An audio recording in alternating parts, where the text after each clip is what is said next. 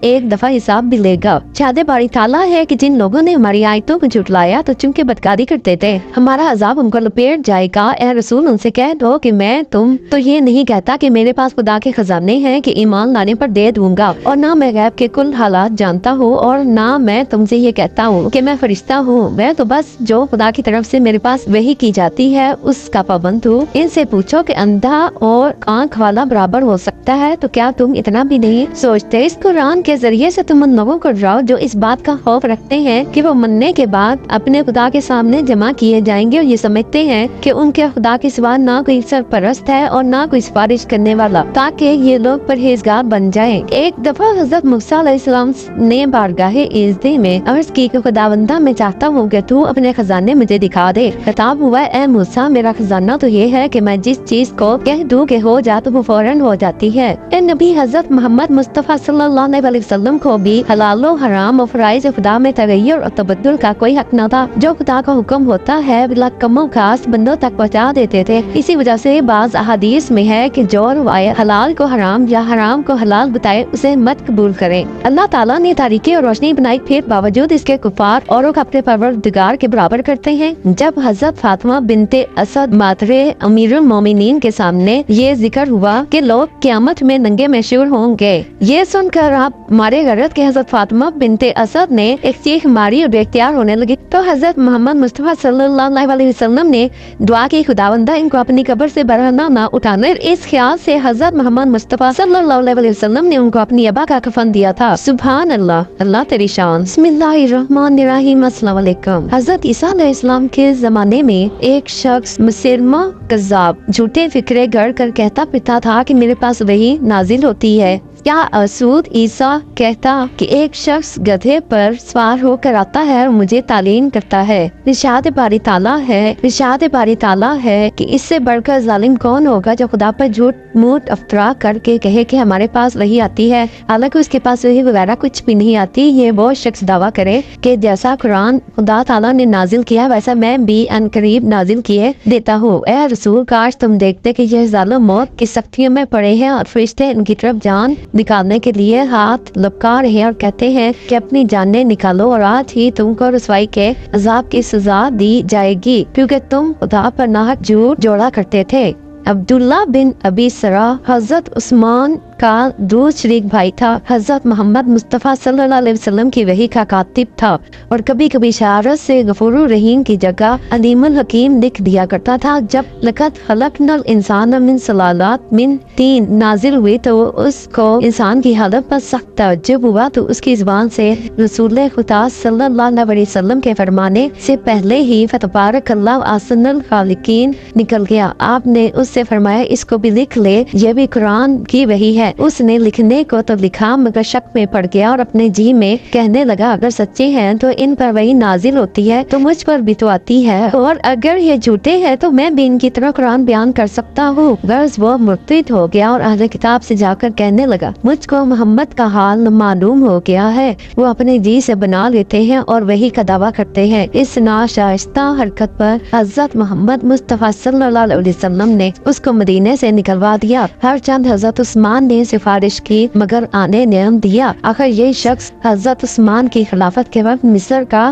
حاکم ہوا۔ ارشاد باری تعالیٰ ہے کہ اے ایمان والو، جب تم میں سے کسی کے سر پر موت آ کھڑی ہو تو وصیت کے وقت تم مومنوں میں سے 2 عادلوں کی گواہی ہونی ضروری ہے، اور اگر تم اتفاقاً کہیں کا سفر کر رہے ہو اور سفر ہی میں تم کو موت کی مصیبت کا سامنا ہو تو بھی 2 گواہ غیر مومن ہی صحیح، اور اگر تمہیں شک ہو تو ان دونوں کو نماز کے بعد روک لو، پھر وہ دونوں تاکہ قسم کھائیں کہ ہم اس گواہی کے عوض کچھ دام نہیں لیں گے، اگرچہ ہم جس کی گواہی دیتے ہیں ہمارا عزیز ہی کیوں نہ ہو، اور ہم خدا لگتی گواہی نہ چھپائیں گے، اگر ایسا کریں گے تو ہم بے شک گناہگار ہیں۔ تیمداری صحابی نے ابن بیدی اور ابن ابی معاویہ نصرانی کے ساتھ بغرض تجارت سفر کیا، اور اس کے پاس علاوہ اور اسباب کے سونے چاندی کے منقش ظروف اور ہار بھی تھے۔ اتفاقاً راہ میں بیمار ہوا اور مر گیا، اور تمام مال و اسباب ان دونوں کے حوالے کر کیا کہ میرے وارثوں کو دے دیجیے۔